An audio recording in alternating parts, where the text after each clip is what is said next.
Welcome to the Fear and Greed Daily Interview. I'm Sean Aylmer. A few months ago, we saw the release of the first batch of data from the 2021 Census. But since then, the Australian Bureau of Statistics has continued to mine the data, with a second batch of insights revealing a lot about employment, education, and the skills shortage in Australia.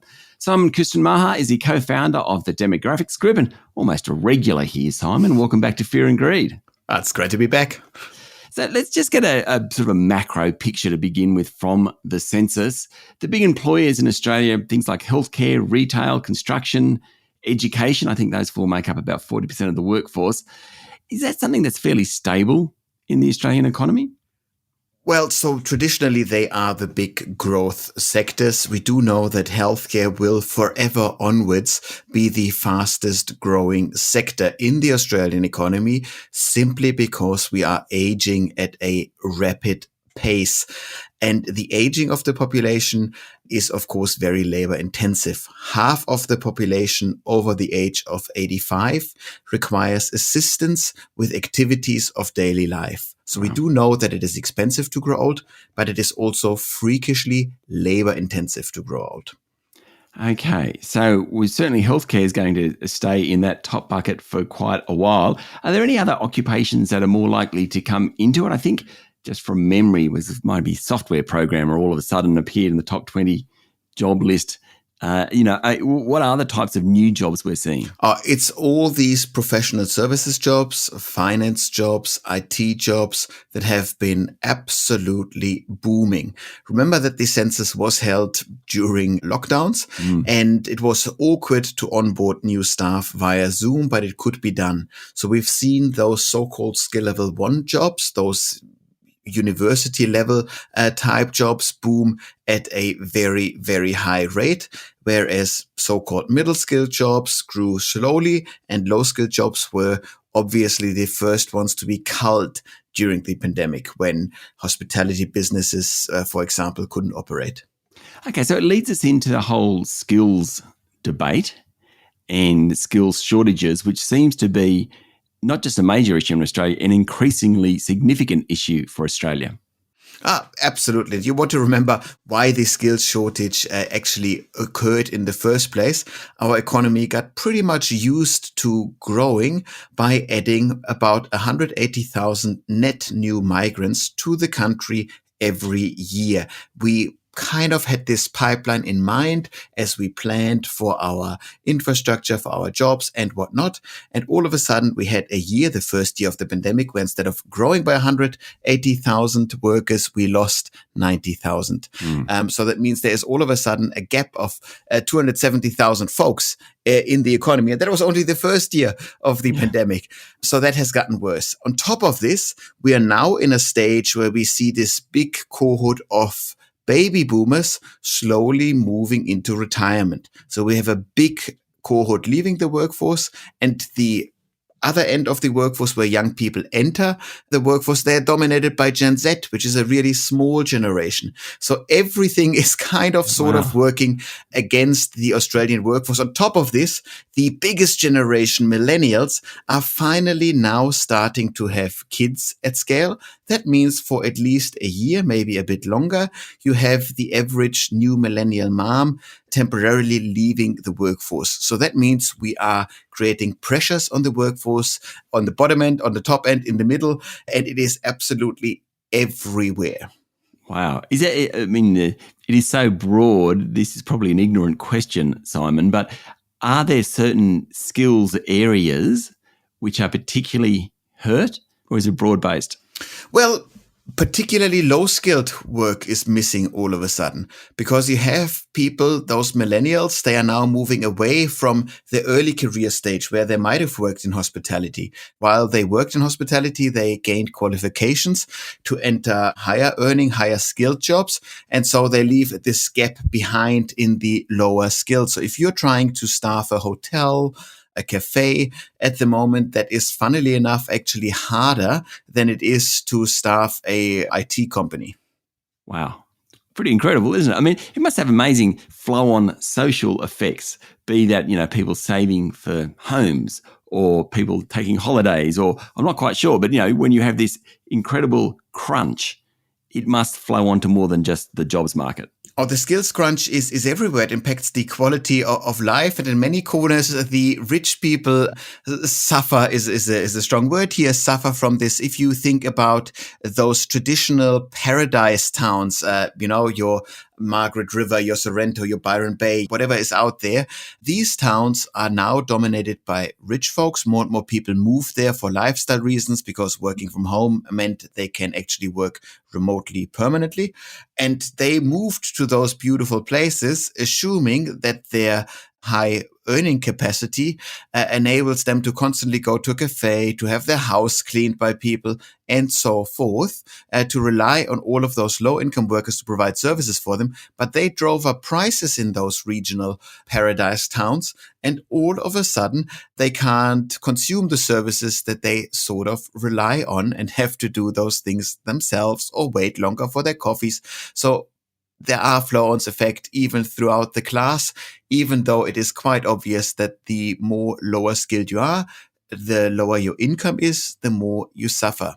Stay with me, Simon. We'll be back in a minute.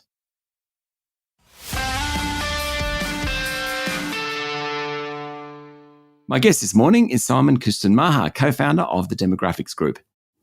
What do we do about it? Australia as a nation or a business as an individual organisation? What do we do? Well, let's start with what a business can do. Quite often businesses, because the competition is so hard for particularly low-income labor, is, well, even if you offer more money, people can't come because the housing in the particular region is so freakishly expensive. Yeah. So employers need to solve the housing part of the problem for their workers. We are seeing this in a couple of obvious examples. I know of a big hotel in Mildura where the owner essentially gave away a third of his rooms to the staff of the hotel because there's no housing available. We're seeing the Continental Hotel in Sorrento buying a rundown aged care home in order to revert this to staff. I know of 2 software companies who purchased housing for their software engineers to rent out at staff housing because the free market, the free housing market, sees pressures along the full spectrum, high cost spectrum to low cost spectrum. So there are not enough builders around. They can decide where they want to build. Will those builders build on the high margin upper end, in the middle margin middle end, or will they build at the low margin low end? They, of course, will not ever build on the low end. So the free market can't possibly provide housing at the bottom end of the scale. We don't have a major state-owned public housing developer or key worker housing developer who isn't solving this. So that, funnily enough, leads the private sector, those employers that are desperate enough to take a lot of money into their hands to build staff housing, as the only sizable power that provides housing for the lowest income workers. Wow. I mean, it's almost an alternate to fly in, fly out, which the mining industry in Western Australia particularly pioneered in Australia at least. So it's kind of being creative, finding solutions. Oh, it's creative. It's also looking back in history. It is a bit of the titans of industry approach, where in Industrial Revolution England, if you wanted to have staff for the new factory that you built, you did need to build a town next to your factory. So we're moving back to this. This, of course, has lots of negative flow and effects where you depend on your employer, not just for your wage, but also for your housing. So you're a bit more vulnerable. Instead of being exposed to 2 people that could do your harm, employer and landlord, you rely on just the employer. So ideally, we would see a big increase in public housing development. So I'm just following that line. And what about the nation? So certainly more affordable housing, and we're talking about businesses being creative. But as a nation, how do we improve on this skills shortage at the moment? To soften the skill shortage, the country has a couple of levers it can pull. The most obvious one has to do with migration. There are right now efforts being put in to clear the visa backlog. We got hundreds of thousands, tens of thousands, whatever it is, visas that are just being processed. So these are workers in South Africa, in the Philippines, in God knows where, that want to come to Australia, but they can't because they don't have a visa yet. That is hurting us. That's one thing that we can do. The obvious other thing that we can do is to push as many people as we can through the TAFE system in particular.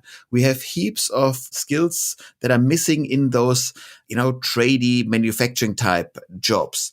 And we need to get people from lower qualified jobs into these jobs. So we need to upskill our existing workforce, and we really need to make sure that we push as many young people through the TAFE system as fast as possible.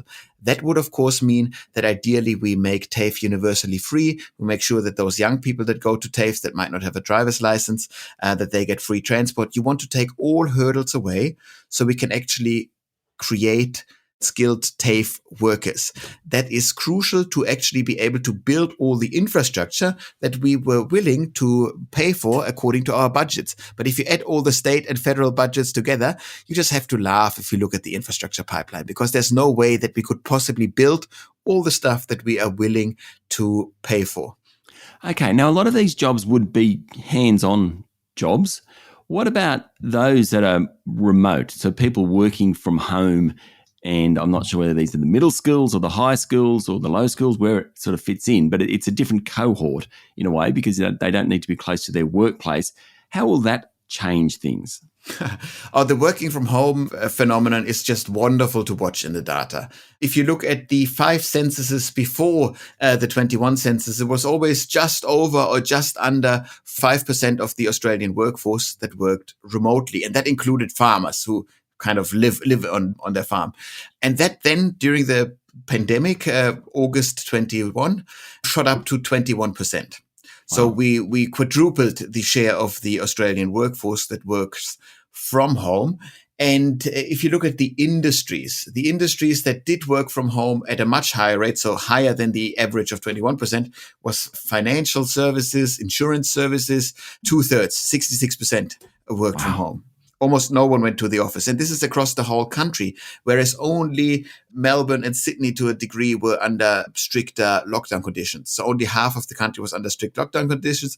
But it looks like even the finance workers of Perth and Adelaide chose to work from home as well. We then have professional services jobs with 55% working from home, IT jobs over half as well working from home. And on the other end of the spectrum, you have certain jobs that can't be done from home. So accommodation and food services, obviously you can't serve food from your home, at least not many jobs can. So only 4% of jobs in this sector worked from home. And then you have mining, healthcare, also very few of those people, or construction, could work from home, because not every job has the capacity to be done from home, quite obviously. But those sectors that could, they really maxed it out. And looking into the future, we have to say that the genie is out of the bottle. Suggesting, inviting people back to the office is a bit of an uphill battle these days, particularly when we zoom in deeper into the data and we try to understand by an age profile who is working from home. So young workers in their teens, they don't work from home. Yep. Simply because they have casual jobs that need to be done in a retail environment or something like this. Yeah. But then once you reach your 30s, close to 40% or over 40% of workers work from home. And that goes up into the 40s. So the 30s and 40s, which is the family formation stage of the life cycle. Yeah. Those folks during the pandemic left the inner city. They moved further away from the office towers in order to buy a family house. And now they want to focus on their kids. And why bother moving back into the city? So getting people in their 30s and 40s back in, that will be the hardest challenge. Simon, thank you for talking to Fear and Greed. It's been a pleasure.